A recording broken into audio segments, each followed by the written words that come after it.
வணக்கம். இன்னைக்கு உங்களுக்காக கதை சொல்ல வந்திருப்பது வியல் உங்கள் சகி. இன்னைக்கு நம்ம பார்க்க போற கதையின் பெயர் எனக்காக வாழ நினைக்கிறேன். கதைக்குள்ள போலாமா? ஹாஸ்பிட்டலில் இருந்து வந்த சந்தியா வண்டியை வெளியே நிறுத்திவிட்டு உள்ளே வந்தாள். திலகா எங்கோ கிளம்பி கொண்டிருப்பதை பார்த்து, என்னம்மா எங்க கிளம்பிட்டு இருக்கீங்க என்று கேட்டுக்கொண்டே உள்ளே சென்று குளித்து முடித்துவிட்டு உடைகளை மாற்றி கொண்டு வந்து சோஃபாவில் அமர்ந்தாள். சூடாக காஃபியை கொண்டு வந்து அவளிடம் கொடுத்த திலகா, நான் மட்டும் இல்லை, நீயும் தான் வர. இந்த காஃபியை குடிச்சிட்டு சீக்கிரம் கிளம்பு, நம்ம வந்தனா வீட்டு வரைக்கும் போயிட்டு வந்துடலாம் என்று புடவையை சரி செய்து கொண்டாள். எதுக்குமா? அந்த அக்காவை பார்த்துட்டு வர போறீங்களா? அட நீ ஒருத்தி, இன்னைக்கு அந்த சரண் பையனுக்கு காரியண்டி. இன்னைக்கு அவளை உட்கார வச்சு எல்லாம் செய்வாங்க. எல்லான்னா? அதுதான்டி, இன்னைக்கு அவளுக்கு முகத்துல மஞ்சள்லாம் பூசி செய்ய வேண்டிய சடங்குலாம் செஞ்சுட்டு. புரியுதுமா, ஏற்கனவே மனசார நொந்திருக்கிறவங்கள இன்னும் நோகடிச்சு பார்க்க போறீங்க, அதுதானே என்று கோபமாக கேட்டுக்கொண்டே காலி கப்பை டீப்பாய் மேல் வைத்தாள். ஏய் என்னடி இதெல்லாம் சம்பிரதாயம், உனக்கு அதெல்லாம் புரியாது.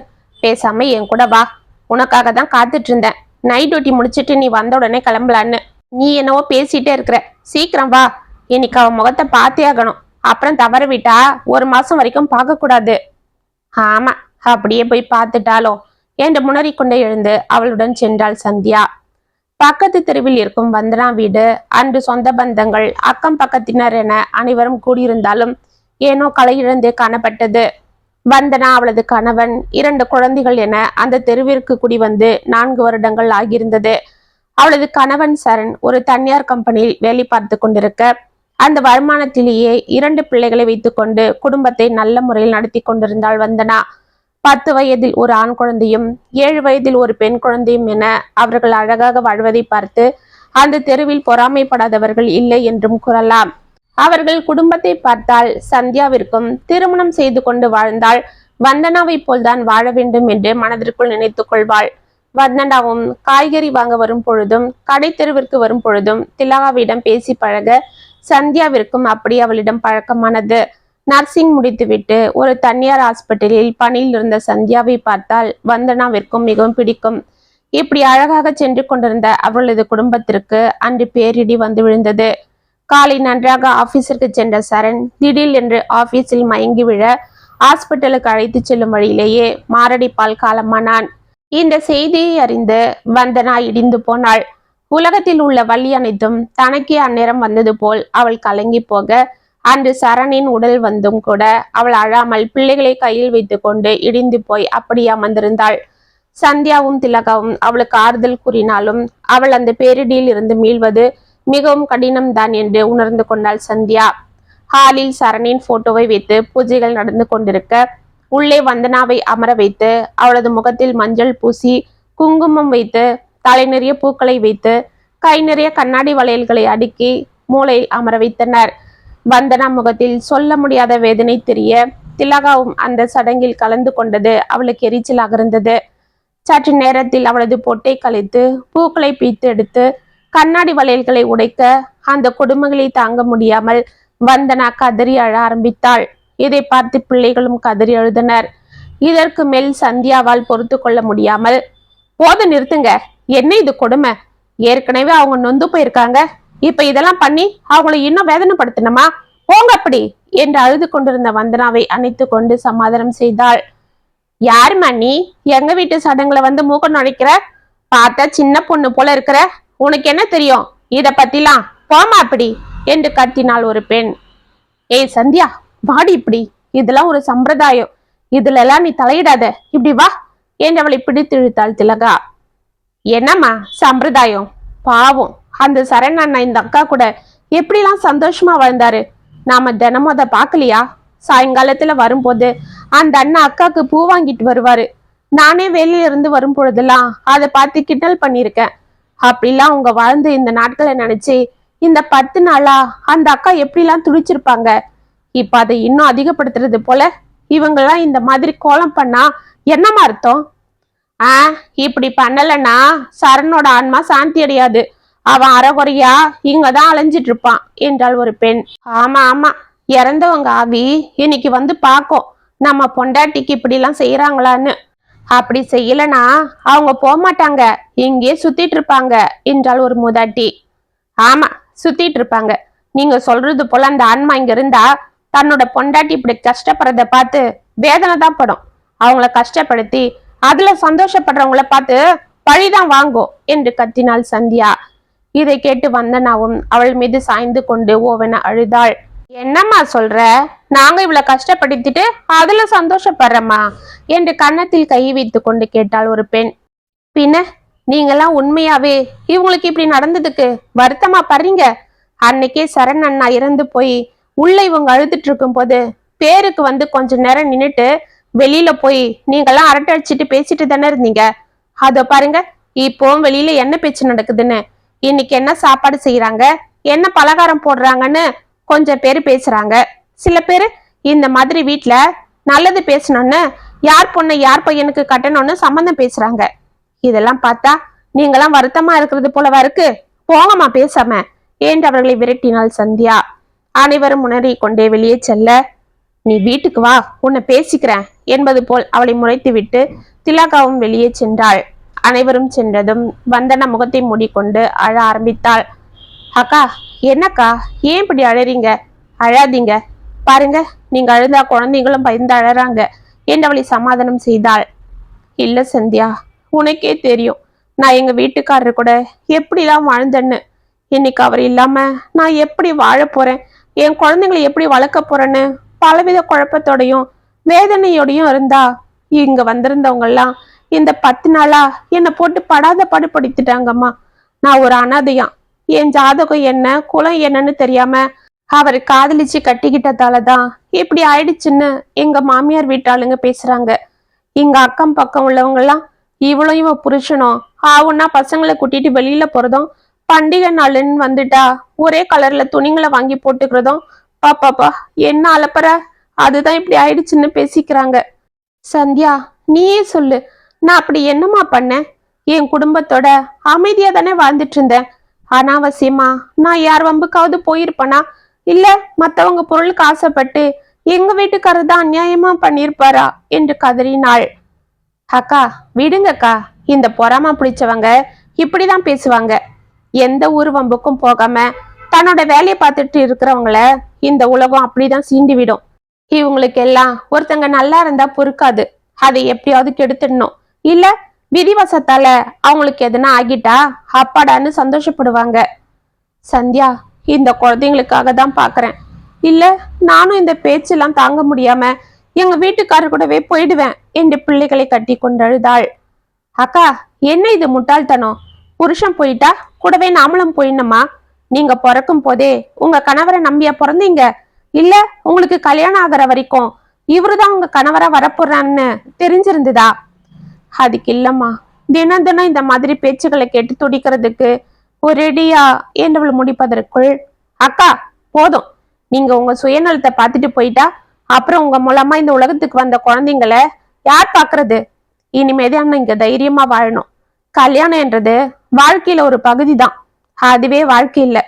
யாரும் யாரையும் நம்பி பிறக்கிறதும் இல்ல, வாழறதும் இல்ல. அதுக்காக தான் இறைவன் தனித்தனியா மனிதனுக்கு கை கால் மூளை உடம்புன்னு கொடுத்திருக்காரு. அதை நம்பித்தான் நம்ம வாழணுமே தவிர எப்படி மத்தவங்களை நம்பி வாழறது முட்டாள்தனம் என்று அவளுக்கு சமாதானம் கூறிக்கொண்டிருந்தாள் சந்தியா. அப்பொழுது திலக அவளை அழைக்க, சரிக்கா, நீங்க பசங்களை பார்த்துக்கோங்க, நான் அப்புறம் வந்து உங்களை பாக்குறேன் என்று எழுந்து சென்றாள். வந்தனா பிள்ளைகளை அணைத்து கொண்டு அமைதியாக அமர்ந்திருந்தாள். அன்று வீட்டிற்கு சென்ற திலகா கோபத்தோடு உள்ளே சென்று மிளகாயை கொண்டு வந்து சந்தியாவிற்கு சுற்றி போட, என்னம்மா எதுக்கு இதெல்லாம் செய்றீங்க என்று ஒன்றும் புரியாமல் கேட்டாள் சந்தியா. நீ இன்னைக்கு என்ன பண்ண? அதுக்குதான். ஏம்மா என்னாச்சு என்று கேட்டுக்கொண்டு அங்கு வந்தார் சுதாகர். இவளை இன்னைக்கு ஏன் தாங்க கூட்டிட்டு போனேன்னு ஆயிடுச்சுங்க. அவங்க ஏதோ அவங்க வீட்டு பொண்ணுக்கு சடங்கு பண்ணிட்டு இருந்தா அதெல்லாம் பண்ணக்கூடாதுன்னு போய் கத்துறா. அந்த பொண்ணு வேதனை படுறான்னு எதையும் செய்ய விட மாட்டேன்றா. இன்னைக்கு வந்திருந்தவங்க எல்லாம் இவளை என்னென்ன பேசினாங்க தெரியுமா? எனக்கு பயமே வந்துடுச்சு. அதுதான் சுத்தி போடுறேன். அட கடவுளே என்று சந்தியா தலையில் அடித்து கொள்ள, பாவம், அந்த சின்ன பொண்ணுக்கு நடக்கிற இந்த கொடுமைய என் பொண்ணு தட்டி கேட்டிருக்கிறா. மனசாட்சி உள்ள யாரும் இப்படிதான் செய்வாங்க.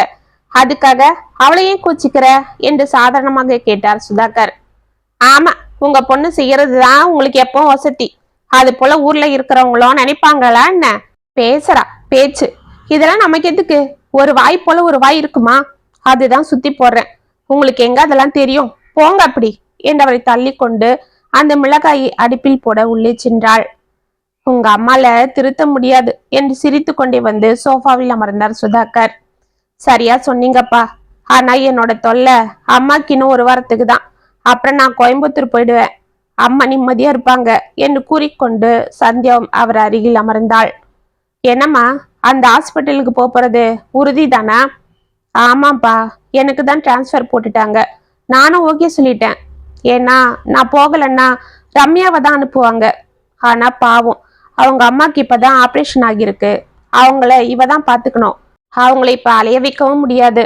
அதுதான் நானே போறேன்டின்னு ஒத்துக்கிட்டேன். அவளை பெருமையோடு பார்த்த சுதாகர், மற்றவங்க கஷ்டத்தை உணர்ந்து நீ உதவி செய்யற பாரு, இந்த நல்ல மனசு உன்னை என்னைக்கு இருந்தாலும் காப்பாத்துமா. சரி, நீ எல்லாம் ரெடி பண்ண. நான் கோயம்புத்தூர்ல இருக்கிற என் ஃப்ரெண்டு நடேசனுக்கு ஃபோன் போட்டு உனக்கு தங்க வீடு பார்க்க சொல்லி ஏற்பாடு பண்றேன் என்று போனை எடுத்தார். ஒரு வாரம் சென்றது. அன்று ஊருக்கு புறப்பட்டு கொண்டிருந்த சந்தியாவிற்கு வந்தனாவின் ஞாபகம் வர, அம்மா கொஞ்சம் இருங்க, நான் வந்தனாக்கா வீட்டு வரைக்கும் போயிட்டு வரேன் என்று எழுந்து கொண்டாள். அவளது பெட்டியில் துணிகளை எடுத்து வந்து வைத்து அடுக்கி கொண்டிருந்த திலகா, ஊருக்கு போகும்போது இப்ப எதுக்குடி அங்கெல்லாம் போய்கிட்டு என்று கேட்டாள். ஏன் ஏன் என்ன என்று அதெல்லாம் ஒன்னும் இல்ல, அவ கிடக்குறா, நீ போமா போய் பார்த்துட்டு வா என்று அவளை சமாதானம் செய்து அனுப்பினார் சுதாகர். சரிப்பா என்று தனது தாயை முறைத்து கொண்டே சந்தியா செல்ல, போறா பாருங்க என்றாள் திலகா. பின்ன அவளை பத்தி தெரிஞ்சுக்கிட்டே நீயும் வாயை வச்சுட்டு சும்மா இருக்க மாட்டேன்ற. என்னங்க, ஊர் உலகத்தில் இல்லாததை நான் பேசிட்டேன். என்னவோ என்னையே எதனா சொல்லிட்டு இருக்கீங்க என்று முனறிக்கொண்டே எழுந்து உள்ளே சென்றாள் திலகா. வந்தனா வீட்டிற்குள் நுழைந்த சந்தியாவிற்கு அந்த வீடு வெறிச்சோடி இருப்பதை பார்க்க வேதனையாக இருந்தது. எப்பொழுதும் பிள்ளைகளின் சிரிப்பு சத்தமும் வந்தனாவின் கொலுசு சத்தமும் நிறைந்திருந்த அந்த வீட்டில் இன்று ஏனோ ஒருவித பயங்கரமான நிசப்தம் இருந்தது. ஹாலின் ஒரு ஓரம் வந்தனா சோகத்தோடு அமர்ந்திருக்க, அவள் மடியில் பிள்ளைகள் படுத்து தூங்கி கொண்டிருந்தனர். அக்கா, என்னக்கா இப்படி இருட்டில் உட்காந்துட்டு இருக்கீங்க? சாயங்காலம் பொழுது லைட்டு கூட போடாம இருக்கீங்க என்று எழுந்து சென்று லைட்டை ஆன் செய்தாள். அந்த வெளிச்சத்திற்கு பிள்ளைகள் எழுந்து கொள்ள கண்களை கசக்கி கொண்டே அம்மா பசிக்குதும்மா என்று தேம்ப ஆரம்பித்தனர். வந்தனா சுவரில் சாய்ந்து கொண்டு அமைதியாக இருந்தாள். அக்கா, என்னக்கா, குழந்தைங்க சாப்பிடலையா என்று பதட்டத்தோடு அவர்கள் அருகில் வந்தாள் சந்தியா.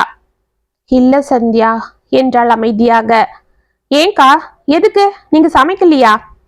எங்கம்மா சமைக்கிறது, வீட்டுல ஏதாவது சாமா இருந்ததானே, இருந்த பணம்லாம் எங்க வீட்டுக்கார காரியத்துக்கே சரியா போயிடுச்சு. மிச்சம் இருந்த பணத்துல 4 நாள் தள்ளினேன். இப்ப கையில காசு இல்ல, என்ன செய்யறதுன்னு தெரியல. எங்க மாமியார் வீட்டுக்காரங்க அன்னைக்கே கைய கழுவி விட்டுட்டு போயிட்டாங்க. பக்கத்துல யார்கிட்டயாவது கேட்கலான்னு போனா சில பேர் என் முகத்தை பார்த்து உள்ள போயிடுறாங்க. சில பேர் ஏதோ சாக்கு சொல்லி தப்பிச்சு போயிடுறாங்க. ஆனாலும் அவங்க பேர்ல என்ன தப்பு இருக்கு? ஒரு நாள் உதவி செஞ்சா அப்புறம் தினமும் எங்க கேட்டுடுவாளோன்னு அவங்க பயப்படுறாங்க. ஒரு காலத்துல பூவும் பொட்டோட இருந்தேன்னா எதிர்க்க வந்தா மகாலட்சுமின்னு சொன்ன வாயி இப்ப என்னை பார்த்து முகத்தை சுளிக்குது. இந்த நிலைமையில நான் யார்கிட்ட போய் என்ன உதவி கேட்கறது? அக்கா, அவங்க கிடைக்கிறாங்க, அவங்களுக்கு பூ பொட்டெல்லாம் பிரச்சனை இல்லை. நீங்க சொன்னது போல உதவி செய்யறதுதான் பிரச்சனை. அதை விடுங்க, நான் போய் பசங்களுக்கு சாப்பாடு வாங்கிட்டு வரேன் என்று எழுந்து கொண்டாள். சந்தியா, இந்த ஒருவேளை நீ வாங்கி கொடுத்துடலாம். ஆனா தினம் தினம் என்ன செய்யறது சொல்லு? நீ எங்களுக்கு சாப்பாடு வாங்கி கொடுக்கறதுக்கு பதிலு எனக்கு ஒரு வேலைக்கு ஏற்பாடு பண்ணி கொடுமா. நான் உழைச்சி என் பிள்ளைங்களை காப்பாத்திக்கிறேன் என்று கண்ணீர் வடித்தாள். அக்கா, அதுக்கும் ஏற்பாடு பண்ணிட்டேன், கவலைப்படாதீங்க. என் ஃப்ரெண்டு வேலை பார்க்குற கம்பெனிலேயே உங்களுக்கும் வேலைக்கு சொல்லிதான் வச்சிருந்தேன். நாளைக்கு காலையில ரெடியா இருங்க. என் ஃப்ரெண்டு வந்து உங்களை கூட்டிட்டு போவா. நான் இன்னைக்கு ஊருக்கு போகணும், இல்லைன்னா நானே கூட்டிட்டு போயிடுவேன். அப்படியா, எங்கம்மா போற? கோயம்புத்தூருக்கு என்ன மாத்திட்டாங்கக்கா, நான் அங்கதான் போயிட்டு இருக்கிறேன். அப்படியா, நீ இருந்ததுதான் எனக்கு ஒரு ஆதரவா இருந்தது. அக்கா, கவலைப்படாதீங்க, நாளையில இருந்து உங்களுக்கு வேலை வந்துடும். அப்புறம் அது போதுங்கக்கா. கடைசி வரை அது கொடுக்குற ஆதரவும் தைரியமும் யாராலையும் கொடுக்க முடியாது. சரிக்கா, உங்களுக்கு சம்பளம் வர வரைக்கும் இதை செலவுக்கு வச்சுக்கோங்க. முதல்ல பசங்களுக்கு சாப்பாடு செஞ்சு வைங்க, நீங்களும் சாப்பிட்டு தெம்பாருங்க. இனிமே நீங்க தான் இந்த குடும்பத்துக்கு ஆணிவேர். நான் அடிக்கடி ஃபோன் போடுறேன். அம்மா அப்பாவை பார்க்க வரும்போதெல்லாம் நான் வந்து பார்த்துக்கிறேன் என்று பரிசில் இருந்த பணத்தை எடுத்து அவளிடம் கொடுத்தாள் சந்தியா. சந்தியா, இந்த உதவியை நான் என்னைக்கும் மறக்க மாட்டேம்மா என்று அவள் கைகளை பிடித்து கொண்டு கண்ணீர் வடித்தாள் வந்தனா. சந்தியா கோயம்புத்தூர் சென்றதும் நடேசன் வீட்டிற்கு செல்ல அவளை வரவேற்ற நடேசனும் அவரது மனைவி கோமதியும் அவளை தங்கள் வீட்டு மாடி போஷனிலேயே தங்க வைத்துக் கொண்டனர். அன்று காலை சந்தியா ஹாஸ்பிட்டலுக்கு கிளம்பி கீழே வர வாசலில் நின்று கொண்டிருந்த கோமதி, வீடெல்லாம் நல்ல வசதியா இருக்காமா என்று கேட்டாள். நல்லா வசதியா இருக்கேன்டி. நேற்று வந்த டயர்ட்ல எதுவும் சரியா எடுத்து வைக்கல. இன்னைக்கு டியூட்டி முடிஞ்சு வந்ததும் தான் எல்லாம் எடுத்து வைக்கணும் என்றாள் சந்தியா. அதனால என்னம்மா, நிதானமா செஞ்சுக்கலாம். வேணும்னா சொல்லு, என் மருமகளை வேணா ஒத்தாசிக்கு அனுப்பி வைக்கிறேன் என்று அவள் கூறிக்கொண்டிருக்க அப்பொழுது ஒரு டம்ளரில் பால் எடுத்துக்கொண்டு வெளியே வந்த கனகா சந்தியாவை பார்த்து சிரித்தாள். இவங்க தான் உங்க மருமகளா? நேத்து நான் இவங்கள பார்க்கலையே என்று கேட்டாள் சந்தியா. ஆமா, இவ தான் என் மருமக. நேத்து நீ வரும்போது அவ வீட்டுல இல்ல, ஆஸ்பத்திரிக்கு போயிருந்தா. அப்படியா? என்னக்கா, ஏதாவது உடம்பு சரியில்லையா என்று சந்தியா கனகாவை பார்க்க அவள் முகம் வேதனையை காட்டியது. அவள் தனது மாமியாரை பார்த்துவிட்டு அமைதியாக தலையை குனிந்து கொண்டாள். ஆமா, இவளுக்கு என்ன, நல்லா 3 வேளையும் தின்னுபிட்டு இட்லி குண்டாம் போலதான் இருக்கா. சந்தியாவின் முகம் மாறியது. அப்ப எதுக்கு ஹாஸ்பிட்டலுக்கு? அட, இந்த கழுத என் புள்ளைய கட்டிட்டு வந்து 3 வருஷம் ஆகுதுமா. ஆனா ஒரு புள்ளைய பெத்து கொடுக்க வக்கத்து கிடக்கா. ஆனா மாசம் மாசம் ஆஸ்பத்திரிக்கு மட்டும் போயிட்டு வருவா. ஊர்ல இல்லாத வைத்தியெல்லாம் பார்த்தாச்சு, காசுதான் கரையுது, ஒன்னத்தையும் காணோம். எங்க சட்டில இருந்தா தானே அகப்பையில வர்றதுக்கு. இத சொன்னா என் புள்ளையும் கேட்டுக்கிறது இல்ல. இவ சொல்றான்னு மாசம் மாசம் ஆயிரக்கணக்கில் கொண்டு போய் அந்த டாக்டருக்கு அழுவுறான் என்று கனகாவை முறைத்து விட்டு, ஆமா என்னடி பாலை எங்க கொண்டு போற என்று கேட்டாள். பக்கத்துல தாரா வீட்டுக்கு தான் அத்தை. எதுக்குடி இப்ப அவளுக்கு பாலை கொண்டு போற? அத்தை, அவளுக்கு பால் கட்டியிருக்கான், ஜுரம் வேற அடிக்குதான். அதுதான் குழந்தைக்கு பால் கொடுக்க முடியலன்னு என்கிட்ட கொஞ்சம் பால் இருந்தா கேட்டா. அவளால கடைக்கு போக முடியலையா. அந்த அண்ணாவும் இன்னும் ஊர்ல இருந்து வரல, குழந்தை வர அழுத்திட்டே இருக்கான் என்று தயங்கி கொண்டே கூறினாள் கனகா. ஆமா, வெள்ளிக்கிழமை அதுவுமா பாலை கொண்டு போய் பக்கத்து வீட்டுல கொடுக்கறாளாம். கூறு கெட்டவ, எத்தனை வாட்டி சொல்றது? உன் மரம் மண்டிக்கு ஏறவே ஏறாதடி, போடி உள்ள, உன்னை வந்து வச்சுக்கிறேன் என்று கத்தினாள் கோமதி. என்ன காலையில சத்தம்? இந்த வீட்டை நிம்மதியா இருக்கவே முடியாது. என்னம்மா, இன்னைக்கும் என்ன தகராறு பண்ற? உன்கிட்ட ரோதனையா போயிடுச்சு. ஒரு வேலைக்கும் லாய்க்கு இல்லம்மா நீ, போமா உள்ள என்று சலித்து கொண்டே வெளியே வந்தார் நடேசன். கனகா அமைதியாக சந்தியாவை பார்த்து கொண்டே உள்ளே சென்றாள். சந்தியாவும் அவளை மௌனமாக பார்த்து கொண்டிருந்தாள். என்னம்மா, வீடெல்லாம் பிடிச்சிருக்கா? உங்க அப்பன் திடுதிடுப்புன்னு போனை போட்டு நீ இங்க வர வீட்டுக்கு ரெடி பண்ணிடான்னு சொன்னதும் எனக்கு ஒன்னும் புரியல. அப்புறம்தான் உங்க அத்தைக்காரி நம்ம வீட்டு மாடியிலேயே தங்க வச்சு பொண்ணு ஐடியா கொடுத்தா என்று சிரித்தார் நடேசன். அவள் வெளியே வண்டியை ஸ்டார்ட் செய்து கொண்டிருப்பதை பார்த்துவிட்டு தோட்டத்து பக்கம் இருந்து ஓடி வந்த கனகா, சந்தியா கொஞ்சம் இருமா என்று சுற்றி பார்த்து கொண்டு அவள் முந்தானையில் மறைத்து வைத்திருந்த பால் டம்ளரை அவளிடம் கொடுத்தாள். அக்கா, என்னக்கா இது? சந்தியா, பாவம்மா, அந்த குழந்தை அழுதுகிட்டே இருக்கான். குழந்தை பசி தள்ளதுமா, அதுக்கு தான் பாலை கொண்டு போனேன். ஆனா அத்தை கத்துறாங்க, என் மனசு தாங்கல. எனக்கு அதுக்கப்புறம் ஒரு வயசு சாப்பாடு கூட இறங்காது. அதுக்கு தான் நீ வர்ற வரைக்கும் இங்கே பார்த்துட்டு இருந்தேன். இந்தா, நீ போகும்போது இந்த பாலை அதோ பாரு, அந்த வீட்டுல தாரான்னு ஒரு பொண்ணு இருப்பா, அவகிட்ட நான் கொடுத்ததா கொடுத்துடுமா. டம்ளரை கொண்டு வர வேண்டான்னு சொல்லு, நானே அப்புறம் வாங்கிக்கிறேன்னு சொல்லு என்று கூறிக்கொண்டே மீண்டும் சுவர் ஏறி குதித்து தோட்டத்து பக்கம் ஓடினாள் கனகா. அவளை ஆச்சரியமாக பார்த்து சிரித்து கொண்டே பாலை எடுத்துக்கொண்டு தாராவின் வீட்டிற்கு சென்றாள் சந்தியா. அன்றிலிருந்து கனகாவை சந்தியாவிற்கு பிடித்துவிட அவள் மாடிக்கு துணி எடுக்க வரும் பொழுதும் கடைக்கு செல்லும் பொழுதும் சந்தித்து பேசுவதும் என சிநேகமாக பழகினாள். கனகாவும் சந்தியாவிடம் ஒரு சகோதரியை போல் அன்போடு பழகினாள். கனகாவின் சாந்தமான குணம், பிறர்க்கு உதவும் குணம் அனைத்தும் சந்தியாவிற்கு பிடித்திருக்க, ஆனால் அவளை அவளது மாமனாரும் மாமியாரும் செய்யும் கொடுமைகள் தான் அவளால் தாங்கிக் கொள்ள முடியவில்லை. இதற்கு மேல் இதையெல்லாம் பார்த்து கொண்டு அமைதியாக இருக்கும் அவளது கணவன் ரகுவை பார்த்தால் அவளுக்கு கோபமாக இருந்தது. அன்று நைட் டியூட்டி முடிந்துவிட்டு வீட்டிற்கு வந்த சந்தியா தூங்கிக் கொண்டிருக்க யாரோ கதவை தட்டும் சத்தம் கேட்டு எழுந்து சென்று கதவை திறந்தாள். வாசலில் கையில் கேசரி வைத்துக்கொண்டு கனகா நின்றிருக்க, வாங்கக்கா என்றாள் முகம் மலர்ந்து. சாரி சந்தியா, நீ தூங்கிட்டு இருக்கியா? நான் உன்னை தொந்தரவு பண்ணிட்டேன்ல என்று கூறிக்கொண்டு உள்ளே வந்தாள் கனகா. அதெல்லாம் ஒண்ணும் இல்லக்கா, இப்படி உக்காருங்க. ஆமா, என்ன இது கேசரிலாம் என்று அவளை சேரில் அமர வைத்து விட்டு தானும் அவள் அருகில் அமர்ந்து கொண்டாள். இன்னைக்கு எங்களுக்கு கல்யாண நாளுமா, அதுதான் சும்மா கேசரி செஞ்சேன் என்று எந்த உணர்வும் இல்லாமல் கூறினாள் கனகா. என்னக்கா கல்யாண நாளுன்னு சொல்றீங்க? கையில தான் கேசரி இருக்கே தவிர முகத்துல சந்தோஷத்தை காணும் என்று சிரித்தாள். என்னத்த சந்தோஷம்மா, இன்னையோட எங்களுக்கு கல்யாணம் ஆகி 4 வருஷம் ஆயிடுச்சு. இன்னும் குழந்தை இல்லைன்னு காலையில எங்க அத்தை ஒரே சத்தம் போட்டு அமக்கலம் பண்ணிட்டாங்க. கூட எங்க மாமாவும் இந்த வட்டி சேர்ந்துக்கிட்டாரு. எனக்கு வீட்லயே அர்ச்சனை நடந்துடுச்சு. இதுல எங்க இருந்து நான் கோயிலுக்கு போய் அர்ச்சனை பண்றது என்று சிரித்தாள். அவளை பரிதாபத்தோடு பார்த்து சந்தியா, ஏங்கா இதெல்லாம் அண்ணா ஒன்னும் கேட்டுக்கவே மாட்டாரா? இல்லம்மா, அவருக்கு அப்பா அம்மாவோட கௌரவமோ அவர் வீட்டுக்கு நல்ல பிள்ளைன்னு பேர் எடுக்கிறது தான் முக்கியம். எனக்காக அவங்கள எதனா கேட்டுட்டா அப்புறம் ஊர்ல இருக்கிறவங்க எல்லாம் பொண்டாட்டி பேச்சை கேட்டு அம்மா அப்பாவே கஷ்டப்படுத்துறான்னு சொல்லிடுவாங்களாம். அதனால என்னத்தான் அட்ஜஸ்ட் பண்ணி போக சொல்லுவாரு. அட கடவுளே. சரிக்கா, இப்ப என்ன, அவங்க உங்களுக்கு குழந்தை பிறக்கலன்னு தானே இவ்வளவு டார்ச்சர் பண்றாங்க? பேசாம என் கூட இன்னைக்கு கிளம்பி வாங்க. எங்க ஹாஸ்பிட்டலுக்கு ஒரு டிஜிஓ வந்திருக்காங்க. அவங்க நல்ல பிராக்டிஸ் பண்ணவங்க, 30 வருஷம் சர்வீஸ் உள்ளவங்க. அவங்க கிட்ட இன்னைக்கு உங்களை கூட்டிட்டு வரேன்னு சொல்லியிருக்கேன். நாம போய் கம்ப்ளீட்டா உங்களுக்கு எல்லா டெஸ்டும் எடுத்து பார்த்துடுவோம் என்றாள் சந்தியா. என்னத்த சந்தியா பாக்குறது, எல்லாம் பார்த்தாச்சு. அப்படியா, சரி. டாக்டர் என்ன சொன்னாங்க? உங்களுக்கு எதுக்காக இன்னும் குழந்தை நிக்கலையா? எதனா சொன்னாங்களா? அந்த ரிப்போர்ட்லாம் எங்க, கொண்டு வாங்க பார்க்கலாம் என்றால் படபடப்பாக. என்கிட்ட குறை இருந்தா தானே சந்தியா, எனக்கு எந்த குறையும் இல்லை. அப்படின்னா குறை அண்ணன் கிட்ட தானா என்று அதிர்ந்து கேட்டாள் சந்தியா.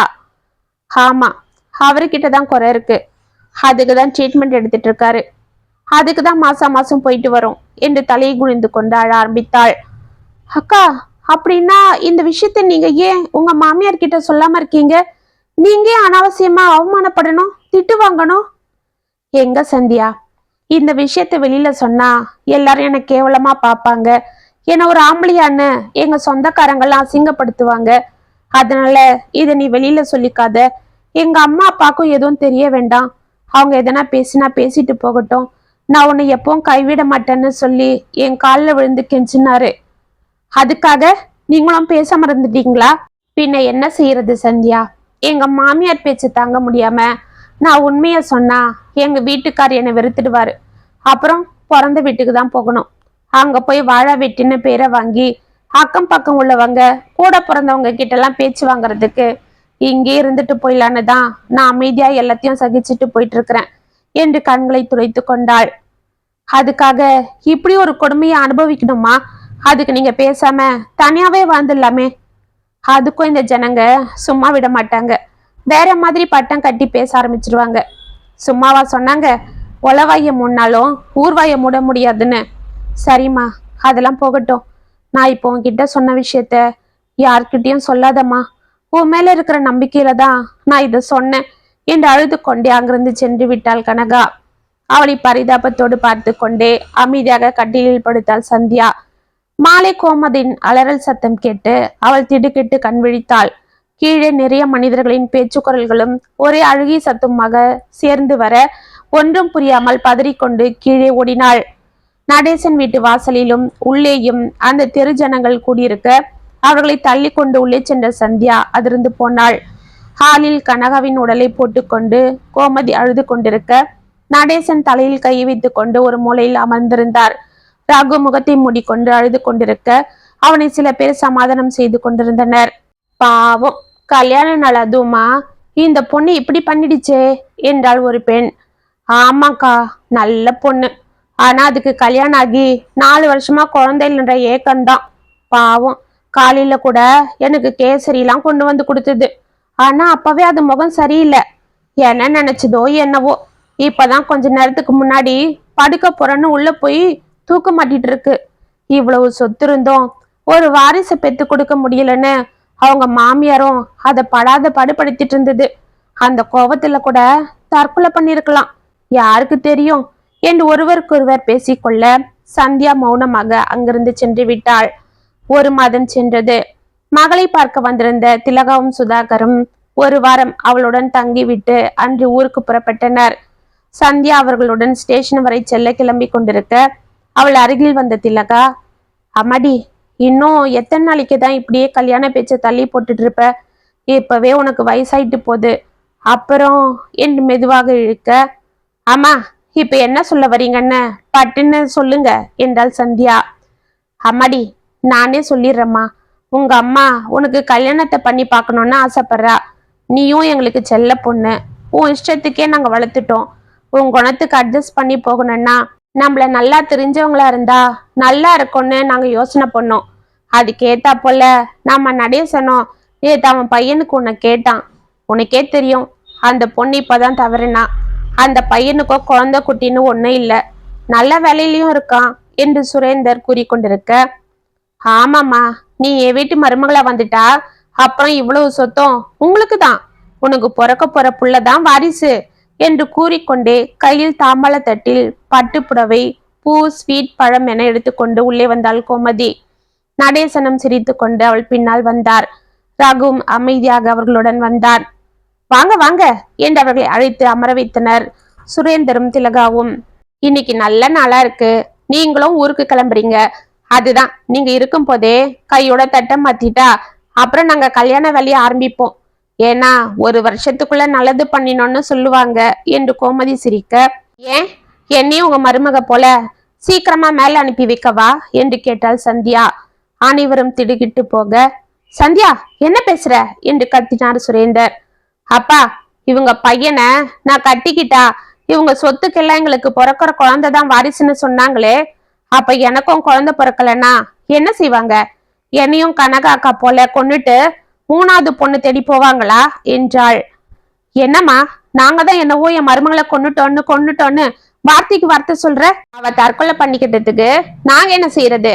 அவங்களா தற்கொலை பண்ணிக்கல, அவங்கள தற்கொலை பண்ணிக்க நீங்க தான் தூண்டினீங்க. என்னது? ஆமா, நான் இதை ஆணித்தரமா சொல்வேன். பாவம், குழந்தை பிறக்கலன்னு அந்த அக்காவை என்ன பேச்செல்லாம் பேசினீங்க, எவ்வளவு அவமானப்படுத்தினீங்க. தன் மேல தப்பே இல்லைனாலும் அந்த அக்கா எல்லாத்துக்கும் அமைதியா இருந்தாங்க. ஆனா அன்னைக்கு அவங்க திடீர்னு இப்படி ஒரு முடிவு எடுக்க என்ன காரணம்? நீங்க உங்க பையனுக்கு 2ஆம் தரமா கல்யாணம் பண்ண ஏற்பாடு பண்ணிருக்கீங்க. அவங்க கிட்ட விவாகரத்து வாங்க கையெழுத்து கேட்டிருக்கீங்க. எந்த வாழ்க்கையை காப்பாத்திக்க அந்த அக்கா இவ்வளவு அவமானங்களையும் தாங்கினாங்களோ அந்த வாழ்க்கை பறிபோகுதுன்னு தெரிஞ்சதும் அவங்க இந்த உலகத்தை விட்டு போக முடிவு பண்ணிட்டாங்க. இதெல்லாம் எனக்கு எப்படி தெரியும்னு பாக்குறீங்களா? அந்த அக்கா சாகறதுக்கு முன்னாடி இதோ இந்த லெட்டர் எழுதி ஜன்னல் வழியா என் ரூமுக்குள்ள போட்டிருந்தாங்க. இதை நான் லேட்டா தான் பார்க்க வேண்டியதா ஆயிடுச்சு. அப்பவும் அதுல உங்களெல்லாம் மாட்டி விட வேண்டான்னு தான் எழுதியிருக்காங்க. அவளுக்கு குழந்தை பிறக்கலன்னு நாங்க 2வது கல்யாணத்துக்கு ஏற்பாடு பண்ணோம். இது ஊர் உலகத்துல நடக்கிறது தானே, இதுல எங்க தப்பு என்ன இருக்கு? உங்க தப்பு ஒண்ணும் இல்லை ஆண்டி. ஆனா தப்பெல்லாம் இதோ உங்க புள்ள மேலதான். ரகு, உண்மையை சொல்லுங்க, உங்களுக்கு குழந்தை பிறக்காததுக்கு யார் காரணம் என்று ரகுவை முறைத்து பார்த்தாள் சந்தியா. இவ்வளவு நேரம் அமைதியாக இருந்த ரகு, ஆமா சந்தியா, நான் தான் காரணம். என்கிட்ட இருக்கிற குறை வெளியில தெரிஞ்சா எங்க என்ன எல்லாரும் கேவலமா பாப்பாங்கன்னு தான் நான் அதை வெளியில சொல்ல வேண்டான்னு என் கனகா கிட்ட கெஞ்சி கேட்டேன். என் மேல இருந்த பாசத்துக்காகவும் என்னை விட்டு போகக்கூடாதுன்னோ அவளும் எல்லாத்துக்கும் அமைதியா இருந்தா என்று கதறி அழுதான். அனைவரும் அதிர்ந்து அவனை பார்க்க, ஆனா அந்த அமைதிதான் இன்னைக்கு அவங்க உயிரையே வாங்கிடுச்சு. ஏ ரகு, இத்தனை நாள் உங்களுக்காகவும் தன்னோட வாழ்க்கை பறி போயிடக்கூடாதுன்னோ உங்க அம்மா அப்பா பேச்செல்லாம் பொறுத்துக்கிட்ட அந்த அக்காவை இவங்க விவாகரத்து பண்ண சொல்லி உங்ககிட்ட கேட்டப்ப கூட நீங்க வாயை திறந்து உண்மையை சொல்லாம இருந்துட்டீங்க. அப்படி சொல்லியிருந்தா என்று சந்தியா முடிப்பதற்குள், ஆமா ஆமா, நான் சொல்லியிருந்தா என் கனவை காப்பாத்திருக்கலாம். ஆனா இப்ப அவளை பறி கொடுத்துட்டேனே, நான் பாவி. ஊருக்காகவும் எங்க அப்பா அம்மாவுக்கு நல்ல பிள்ளையா இருக்கணும்னு நினைச்சேனே தவிர என் பொண்டாட்டிய காப்பாத்தாம கோழியா இருந்துட்டேனே என்று கத்தி கொண்டே வெளியே ஓடினான் ரகு. அவன் பின்னால் தலையை குனிந்து கொண்டு அவனது தாயும் தந்தையும் சென்றனர். இவளையும் அதிர்ந்து பார்த்து கொண்டிருந்த திலகாவும் சுரேந்தரும், அம்மாடி, என்னம்மா இது? நல்ல வேளை இந்த உண்மை இப்பயாவது தெரிஞ்சுதே. எல்லாம் நாங்க பண்ண புண்ணியம்தான். சரிம்மா, இந்த வேலையும் வேண்டாம், ஒண்ணும் வேண்டாம். இப்பவே நீ எங்க கூட கிளம்பி வா. காலத்துல உனக்கு ஒரு நல்ல பையனா பார்த்து என்று திலகா முடிப்பதற்குள், அம்மா போதும் நிறுத்துங்க. எனக்கு கல்யாணமா வேண்டாம், ஒண்ணு வேண்டாம். போதும், கல்யாணம் ஆனவங்க எல்லாம் பட்ட பாடு. ஏய் என்னம்மா, யாருக்கும் எதுவும் நடந்தா நீ ஏன் கல்யாணம் பண்ணிக்க மாட்டேன்னு சொல்ற? அப்பா, யாருக்கும் இன்னைக்கு நடக்கிறது நாளைக்கு நம்ம வீட்லயும் நடக்காதுன்னு என்ன நிச்சயம்? ஏய் பேசாம வாய மூடிடி. இப்படியே பேசிட்டு இருந்த அடிதான் வாங்குவ. எங்களுக்கு அப்புறம் உனக்கு ஒரு துணை வேண்டாமா? ஆமாம்மா, வேணும் தான். அதுக்காக தான் நான் எனக்காக ஒரு குழந்தைய பெத்துக்க முடிவு பண்ணியிருக்கேன். இப்ப நான் முழுகாம இருக்கேன் என்றாள் சந்தியா. இதை கேட்டு இருவரும் ஆடி போக, ஏய் என்னடி சொல்ற? கல்யாணம் ஆகாம குழந்தை பெத்துக்க போறேன்னு சொல்ற? யாருடி இந்த குழந்தைக்கு அப்ப? இவ்வளவு பேசுறவ எவன்கிட்ட ஏமாந்த என்று கதறினாள் திலகா. அம்மா, நான் யார்கிட்டயும் ஏமாறல. என் வயிற்றுல இருக்கிற குழந்தைக்கு யாரு அப்பான்னு கூட எனக்கு தெரியாது. திலகா தலையை பிடித்து கொண்டு கீழே தொப்பன அமர, அம்மாடி என்னம்மா ஒரே குழப்பமா இருக்கு, என்ன சொல்ற என்று கேட்டார் சுரேந்தர். அப்பா, என் வயிற்றுல இருக்கிறது ஒரு டெஸ்ட் டியூப் பேபி. நான் எனக்காக ஆசைப்பட்டு பெற்றுக்கிற குழந்தை, சயின்ஸ் மூலமா வந்த குழந்தை என்று சிரித்தாள். சரிம்மா, ஆனா உனக்கு துணைக்காகவும் ஆசைக்காகவும் நீ இந்த குழந்தைய பெத்துக்கலாம். ஆனா இது டெஸ்ட் டியூப் பேபின்னு சொன்னா யாரு நம்புவாங்க? நாளைக்கு உன்னை பத்தியும் நம்ம குடும்பத்தை பத்தியும் இந்த சமுதாயம் என்ன சொல்லும் என்றார் சுரேந்தர் வேதனையாக. அப்பா, நீங்களுமா இந்த பாழ போன சமுதாயத்தை கட்டிட்டு அழறீங்க? ஏய் என்னடி சொல்ற? அம்மா, நாம ஊருக்காக வாழ வேண்டியதில்லை, நமக்காக வாழ்ந்தா போதும். அப்படியும் இந்த சமுதாயத்துல தண்ணிடி வாழ்ந்தாகணும். இந்த ஜனங்களுக்கு கட்டுப்பட்டுத்தானே இருக்கணும். அம்மா, நாம ஏன் கட்டுப்படணும்? நல்லதுக்கு கட்டுப்படலாம்.